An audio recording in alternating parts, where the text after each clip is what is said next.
Well, good morning, everyone, and may the 4th be with you.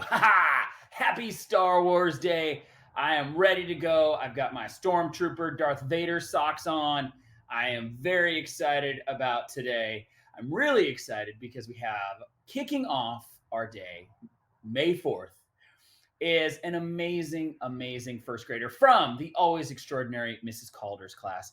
I have the wonderful Sanea Baltz, who's going to be leading us in the Pledge of Allegiance. And then following that, continuing our One School, One Book Read Aloud, we have the amazing, amazing Mr. Chris Forehan, one of our wonderful LAUSD board members, reading Chapter 6. So may the 4th be with you, and may you have an absolutely incredible day. Good morning, everybody. My name is Sonia, and I am in Mrs. Calder's class this year. Please join me for the Pledge of Allegiance. Remove all hats and hoods and place your right hand over your heart. Ready, begin. I pledge allegiance to the flag of the United States of America and to the republic for which it stands, one nation, under God, indivisible, with liberty and justice for all. Bye, Royals. Good morning or good afternoon, whichever it is. My name is Chris Forehan, and I'm a member of the Board of Education. And you see I've got my Weaver shirt on, my Weaver hat on, and I'm ready to go. So I was fortunate enough to get Chapter 6. So here we go. The secretary was picking up the phone when she saw me coming, and I waved to her on my way into Principal Shelton's office. Miss Shelton wasn't there, so I went ahead and rearranged the furniture. I slid the black chair over to one side of the desk. Mr. Charles would sit there, so I would see both him and Miss Shelton at the same time. I sank into my favorite chair and stared at the ceiling while I waited. Miss Shelton came in and sat behind her desk when I held out her arms as if she was saying, "Well?" I shrugged. No point in chatting until Mr. Charles got there. I reached up to the pendant I wore around my neck, the one from an old Zenith radio knob. They used to emboss the wooden knobs with a raised Z-shaped lightning bolt. In my room at home, I had a collection of antique radios. I did some repair work for Mr. Gunner's antique shop, and sometimes, okay, a lot of times, I ended up buying radios from him after I fixed them. I'd made the pendant so I have a piece of my collection with me even when I was away from home. While we waited, I traced the jagged edges of a letter with my fingertip.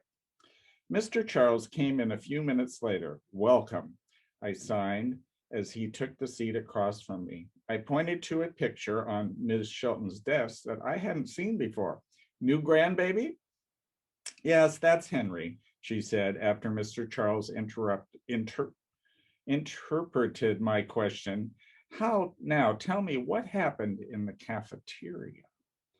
Miss Shelton knew what happened. I was sure of that. She was always wanted to get my side of the story. One of those things they teach in principal school. Find out what happened, then question the kid to see if they lie about it. Mr. Charles interpreted between Miss Shelton and me as I filled her in. "Nina was only trying to ask what you were having for lunch," she said. I actually slapped myself in the forehead. All this because Nina wanted to know what kind of sandwich I had? She was trying to make conversation with you, Iris, to be friendly. "No, she's not," I sighed. "She's trying to show off and pretend she knows something she doesn't. She needs to keep her hands out of my face." Ms. Shelton reminded me of the school's zero tolerance policy for fighting. I tried to argue that I was only removing someone's hands from my personal space, but it was no use. At school, that counted as fighting. "This isn't fair." I slumped back in the chair and looked out the window at the parking lot.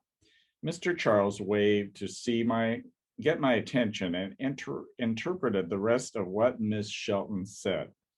"The other students at the lunch table did say that you tried to get Nina to stop when she got too close to you. We'll talk to her about respecting personal space. If it happens again, tell a teacher instead of shoving someone. Okay, I left it at that. Ms. Shelton probably wouldn't like it if I pointed out that shoving was a lot quicker than flagging down a teacher and scribbling a note to explain what was going on. I'd have in-school suspension for the next 2 days, starting right then. That meant I'd sit in one room all day and my teachers would send my work there. Fine with me. Regular suspension would have been even better. At home, I could fly through my schoolwork and then start on my radio repairs. That was probably why they didn't do it, because they figured out it was too much like a vacation. Then Ms. Shelton slipped in the worst part, and you'll have to apologize to Nina when you return to the class. Maybe she'd forgotten about that. By the end of the workday, I had a text from Mom, "Get straight home after school." Of course, Ms. Shelton had called her to let her know of my sentencing. I biked toward home after school, but I wasn't in a big hurry to get there. My parents had told me I'd be in serious trouble if I got sent to the principal's office again. Even though there was a whole month left of school, I wasn't sure what that meant by serious trouble, but sometimes were better than left a mystery. That morning, I'd been working on a radio repair for Mr. Gunner, a mint-colored Zenith from the 1950s. That was why I was a little late getting to school. I was so close to fixing it, but then I realized I didn't have what I needed to finish the job. Mr. Gunner wasn't in a hurry. He always told me to take the time I needed to do the job right. But I couldn't stand to leave anything sitting around broken. It chased me until I couldn't ignore it anymore. The junkyard was on the way home, sort of. At the gate of Moe's Junk Emporium, I hopped off my bike even before it stopped rolling. My eyes scanned the dead appliances section as I ran up the sidewalk. Always so many dishwashers and washing machines, but there was a monster-sized TV, radio, record player set. Not that it had a big screen. I mean, it was thick. You'd have to get it at least 3 feet away from the wall. I ran over for a closer look. Made by Admiral in the 1950s. I was pretty sure the set featured decades of dust that had sunk into the scratches of the wood cabinet and tatters of cloth hanging from the speaker. Hopefully, the insides were in better shape. The TV and record player weren't much used, but the radio might have the exact parts I needed. I took out my phone to text Grandpa. It was the kind of thing he'd pick up for me before someone else grabbed it. I typed a few words before I caught myself. Sometimes I'd think of something to tell them before remembering he wasn't there to answer me. Then I felt bad for forgetting. Shouldn't I always feel it? Missing him? After erasing the message, I changed it to "wish you were still here." Even though he wouldn't receive it, I clicked send before slipping the phone back into my pocket. He seemed closer then, like just sending that short message would somehow let him know I was thinking of him. I haven't forgotten you. Sometimes I just don't remember you're not here. My brother, Tristan, would drive me back later to get the set, but it might be gone by then. If I asked Mom or Dad to pick it up, they'd wonder why I was at Moe's instead of at home. I'd ask Mo to hold it for me. He knew me well enough by now, so it'll take just a few minutes to tell him. I wasn't interested in the set, but when I ran into the trailer that served as the office, Mo wasn't behind the desk smoking a cigar like he always was. Some guy a little older than Tristan sat there, watching a TV show where people threw chairs at one another. The patch on his blue work shirt said, Jimmy Joe. Jimmy Joe stood up and said something when he noticed me in the doorway. I never liked talking to people I didn't know. That this was an emergency, so I would. But my talk, I meant write notes back and forth. I hated the way people looked at me when they didn't understand my deaf accent. Since I didn't know it, I talked very well. I'd rather not do it. Plus, I never liked the way my voice felt. As soon as I loved feeling around from a radio speaker, vibrations in my throat annoyed me, as if they didn't belong there, kind of like how I loved electronics, but not on my own ears. At the desk, I scribbled on a notepad, "Can you save that Admiral set out there for me? I'll come back for it later." He looked back at me after reading the note, and his face was a question. I pointed to my ear and then shook my head to let him know that these ears were as busted as everything else around there. His eyes widened like they did with most people.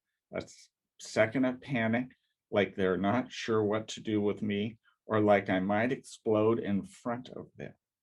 "Can you read lips or talk?" he asked, pointing back and forth from his mouth to mine. Maybe, I thought, but how about just reading that note in your hand? I tapped the paper he was holding. He recovered, then pointed out the window. It don't work." His mouth was really wide when he formed the words. He was probably yelling. He shook his head and waved his hand to emphasize the point. I held back an eye roll, of course. It didn't work. Even if it worked, it wouldn't really work. These old antenna TVs haven't been able to get a signal for years. After taking back the note, I wrote, "For parts." When he read that, his eyebrows rose from scared to impressed. "I'll ask my dad," Jimmy Joe wrote back. "Doctor appointment. He'll be back soon." So Mo was his dad, but from what I'd witnessed during my time as a junkyard customer, Mo started each day with a can of Budweiser and a whole hog breakfast sandwich from the cattle prod, in addition to the cigar, so a doctor visit was probably a good idea. Too bad he didn't pick a more convenient day to start caring about his health. I added, "Tell him it's for Iris. Thanks." While Jimmy Joe read that, I tore another page from the pad, wrote my name on it, then ripped a piece of tape from the dispenser on the desk. Without waiting for a response, I ran outside and slapped the Iris Bailey note on the Admiral. It was almost mine. Even though I was in serious trouble, I smiled the whole way home. And that's chapter 6.